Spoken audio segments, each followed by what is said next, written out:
Amigos, muy buenos días, bienvenidos a La Pelotera. La pelotera del día de hoy a las 6 de la mañana es casi que una pelotera de madrugada. Debiéramos referirnos al hecho de que al filo de la medianoche el equipo de Chicago se hizo al título mundial de béisbol, pero ese es un tema que disfrutan más Ventura Disma y Emulson que yo. Tal vez hablar de que ayer se cumplieron los primeros 30 días luego del triunfo del no en el plebiscito necesariamente nos lleva a la discusión acerca del malestar que produjeron las declaraciones del señor presidente de la República en Londres a los miembros de la mesa del sí y del no que trabajan el tema en Bogotá. Hablemos de otra cosa, hablemos de la región. Y dentro de la región hablemos del evento que vamos a tener el día domingo en el departamento de La Guajira con ocasión de la elección del nuevo gobernador. Allí está mi amigo Luis Gómez Pimienta, planteando nuevamente su nombre, poniendo la consideración de sus coterráneos para efectos de dirigir los destinos del departamento en representación de la Unión Patriótica, el MAIS y el Partido Verde, la izquierda democrática, la izquierda moderna. ¿Qué irá a pasar? No sé. Pero indudablemente que lo que va a pasar en La Guajira tendrá efectos, como lo tuvo en su momento aquel malhadado registro de Padilla, en el cual el general Juanito Iguarán, en connivencia con los dirigentes de Barranquilla, se pusieron de acuerdo para fraguar un fraude electoral que hizo posible la elección del general Rafael Reyes en detrimento de las aspiraciones del candidato costeño cartagenero, que de alguna manera fue una decisión que sigue marcando la enemistad entre la gente del occidente de la costa caribe, que no atina a ponerse de acuerdo para sacar un presidente costeño. Hasta allá llegan las raíces de esta incapacidad de ponernos de acuerdo los caribeños. Pero lo que queda por decir es que respecto de La Guajira tenemos un conocimiento estereotipado cuando no una verdadera ignorancia. No atinamos a entender las razones económicas que explican el comportamiento de una cultura regional frente al comercio, y simplemente nos contentamos con decir es que les gusta el contrabando, es que son contrabandistas, es que nacieron para contrabandistas. No logramos entender cómo, estando a escasas horas de la influencia holandesa o de la influencia francesa de las islas de Aruba, Curazao y las demás islas del Arco de las Antillas, el comercio necesariamente binacional de la Guajira o de los guajiros es simple y llanamente una realidad que la economía nacional nunca ha querido entender y que se ha contentado con decir es que a ellos les fascina el contrabando.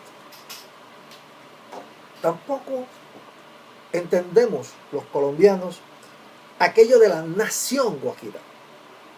Una nación es la suma de territorios, es la suma de ciudadanos, es la suma de leyes, es la suma de justicia, es la suma de afinidades de todo tipo, económicas, culturales y políticas.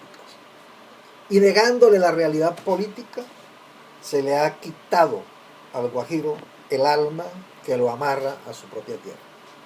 Y eso viene desde el momento en que la nación guayú es fracturada por las decisiones de Caracas y de Bogotá.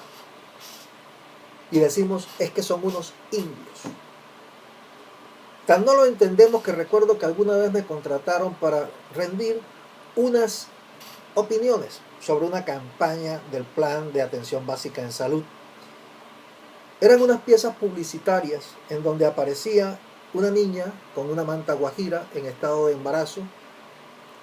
Una mano la tenía aquí en el mentón, la otra portaba una muñeca colgando al lado derecho. Y un mensaje que decía lo siguiente, escrito en español: no estás en edad de ser madre, debes jugar con muñecas. Eran vallas, volantes o flyers, muy bien coloreados, con letras muy bonitas. Y le pregunté al diseñador, dime una cosa, ¿esto para dónde va? Y me dijo, eso va para Maicao. Le dije, Maicao, ¿tú sí sabes que la mayor parte de la población de Maicao es indígena? ¿Tú sí sabes que la mayor parte de esa población de Maicao que es indígena no habla español sino el guayunaiki? Tú sí sabes que aparte de ser indígenas que no hablan español, además de eso, la mayor parte de la población indígena es analfabeta. Tú sí sabes qué significa la maternidad en la cultura guayú. Y le dije, tu propuesta me recuerda mucho a la del rector de un colegio de bachillerato en mi ciudad de Barranquilla, que puso el siguiente letrero a la entrada del colegio: si usted no sabe leer ni escribir, lo invitamos a que asista a las jornadas de los sábados por la tarde en donde hacemos alfabetización. Cordialmente, fulano de tal, el rector. Recuerdo que el diseñador llamó a su jefe, lo puso a hablar conmigo y al final rompieron la propuesta.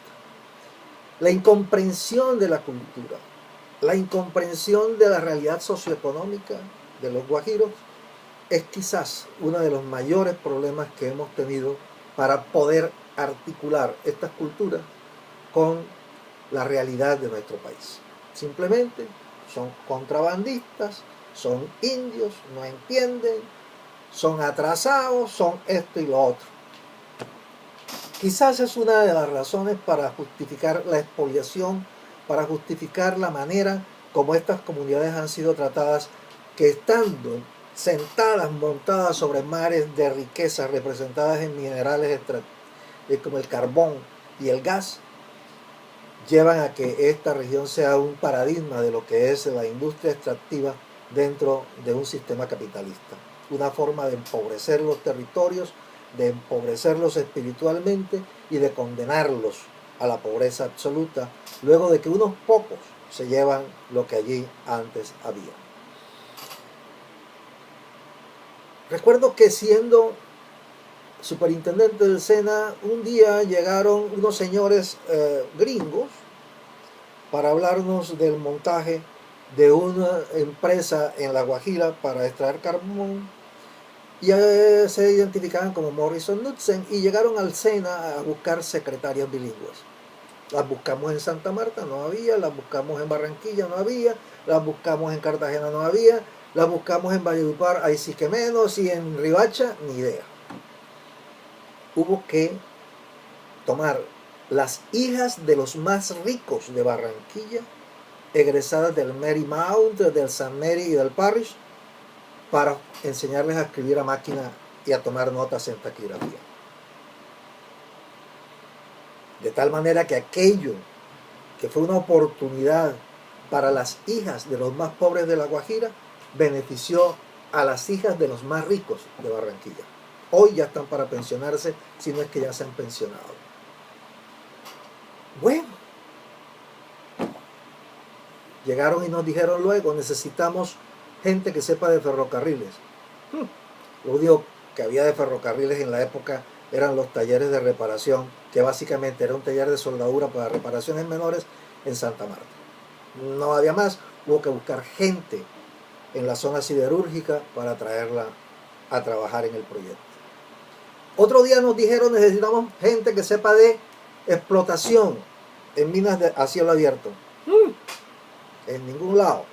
De pronto por allá en Boyacá y en la zona de Muso encontraron a algunos que sabían del asunto. Cuando nos dijeron que necesitaban mecánicos automotrices, brincamos de alegría porque teníamos cajas de mecánicos automotrices, y el gozo nos llegó hasta cuando nos mostraron el primer carro. Unas llantas de 3 metros de diámetro, manejada cada llanta por un motor independiente, y los 4 motores administrados por un computador, y el computador administrado por un operador. Ni idea qué podíamos hacer con unos muchachos que habían sido formados para reparación de Volkswagen, Dodge, Ford y cualquier vehículo como Renault. ¿Qué hacer entonces?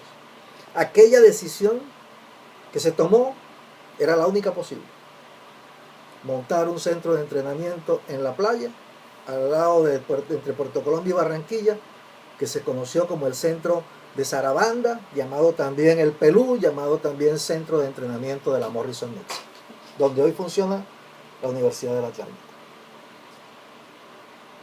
Lo que duele decir es que aquello pasó a pesar de que las primeras noticias sobre el carbón de La Guajira se conocieron a finales del siglo XIX, cuando llegó la tecnología de vapor a Barranquilla y había que traer los carbones para el funcionamiento de ferrocarriles, para el funcionamiento de las plantas de energía eléctrica, para el funcionamiento del tranvía, para el funcionamiento de las desmotadoras de algodón, para el funcionamiento de las grúas, de los martinetes, para el funcionamiento de todo lo que se movía en la ciudad.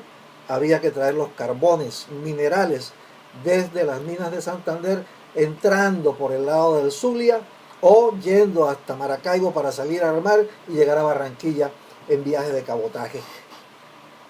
Desde esa época, Jorge Isaac, a quien por falta de oficio en el Cauca y en Bogotá lo mandaron a la costa atlántica a hacer el inventario de las minas que habían en la región, hizo la denuncia de las minas de carbón en lo que hoy es el Magdalena, en la zona bananera y en la zona de la provincia de Padilla. Y después se volvió a hablar de las mismas minas en las épocas de Olayarrera, y después se volvió a hablar de las mismas minas en la época de López Pumarejo, y se volvió a hablar de las mismas minas en la época de Rojas Pinilla, y finalmente, por allá en los años 68, el señor Carlos Lleras Restrepo firma los primeros contratos de concesión para la explotación minera. 80 años, y ni La Guajira ni la costa caribe se preparó para administrar esa riqueza.